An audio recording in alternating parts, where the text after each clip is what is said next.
Holy crap, I can't believe I saw this film in time. Hey everyone, Brandon here, and today, well, there's really no need for an introduction. This is my review on Saw 6. Now, before I begin this review, I would just like to say that spoilers to Saw 5. If you've not seen Saw 5 yet, please do not watch this review. Okay.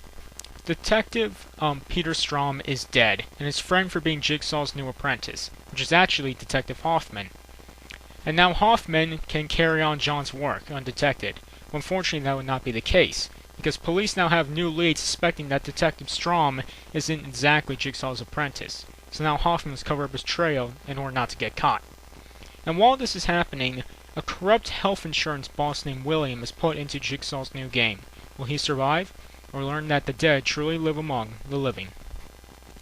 Alright, what can I say? It's a Saw film. Of course, I'm going to point out the first thing, the traps.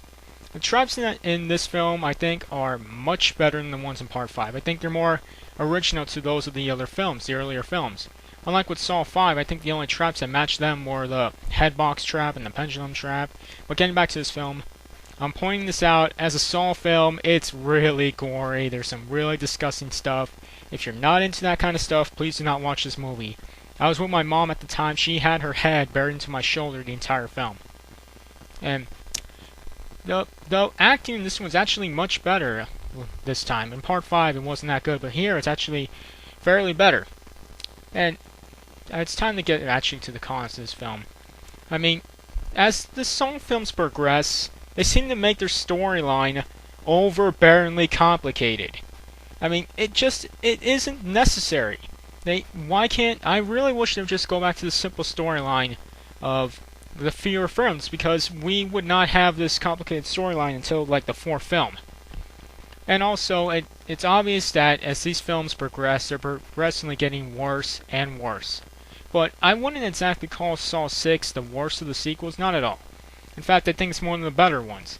So, good con there. I mean, well, pro. Well, in any case, though, as for the ending, I will say that as normally in a Saw film there's a twist ending. But in this, if you're a huge fan of the Saw films and like to analyze every single thing that happens in the movies, like what I do, you're going to be able to put together the ending by the end of it. You just will. And no thanks, but this film, Saw 6, makes everything in Saw 5 pointless.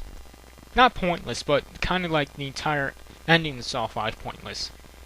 But in any case, so what is there left to say? If you're a Saw fan, you're going to love this film. If not, you probably might want to check something else out. I also saw Paranormal Activity. It was scary, but it wasn't the scariest movie I've ever seen. Well, anyway, getting back to Saw 6, see it if you're a Saw fan. And everyone else, I think, should just, move on. Because not only will you be grossed out by it, but you'll also be kind of confused of what's going on. So with that, I'd like to thank you all for watching this review. I only have one more review to go before Halloween starts. And I'll see you all next time.